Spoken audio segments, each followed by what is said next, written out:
அந்நிய செலாவணி மோசடி வழக்கு விசாரணைக்காக டெல்லி நீதிமன்றத்தில் ராஜா, கனிமொழி, கலைஞர் டிவி நிர்வாக இயக்குநர் சரத்குமார் உள்ளிட்டோர் ஆஜராகி ஜாமீன் மனுக்களை தாக்கல் செய்தனர்.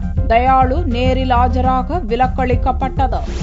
முன்னாள் தொலைத்தொடர்புத்துறை அமைச்சர் ராஜாவிடம் 2G உரிமம் பெற்ற ஸ்வான் தொலைத்தொடர்பு நிறுவனம் அதற்கு பிரதிபலனாக திமுக தலைவர் கருணாநிதி குடும்பத்தால் நடத்தப்படும் கலைஞர் டிவிக்கு 200 கோடி ரூபாய் லஞ்சம் கொடுத்ததாக அமலாக்கத்துறை வழக்கு பதிவு செய்தது. இது தொடர்பாக ராஜா, கலைஞர் டிவியின் பங்குதாரர் என்ற முறையில் கருணாநிதி மனைவி தயாளு, கனிமொழி, நிர்வாக இயக்குநர் சரத்குமார், இயக்குநர் அமிர்தம், ஸ்வான் டெலிகாம் நிறுவன அதிபர்கள் சாகித் பால்வா, வினோத் கோயங்கா, ஹிந்தி பட அதிபர் கரீம் மொரானி, குசேகான் நிறுவன இயக்குநர்கள் ஆசிப் பால்வா, ராஜீவ் அகர்வால் ஆகிய 10 பேர் மீதும் கலைஞர் டிவி உள்ளிட்ட 9 கம்பெனிகள் மீது கடந்த ஏப்ரல் 25ஆம் தேதி பாட்டியாலா சிபிஐ நீதிமன்றத்தில் அமலாக்கத்துறை குற்றப்பத்திரிகை தாக்கல் செய்தது. இவ்வழக்கில் அனைவர் மீதும் அந்நிய செலாவணி மோசடி செய்ததாக குற்றம் சாட்டப்பட்டுள்ளது. குற்றப்பத்திரிகையை வழக்கு விசாரணைக்கு ஏற்றுக்கொண்ட நீதிபதி OP சைனி அனைவரையும் மே 26ஆம் தேதி திங்களன்று நீதிமன்றத்தில் ஆஜராகும்படி உத்தரவிட்டார். அதன்படி திங்களன்று கனிமொழி, ராஜா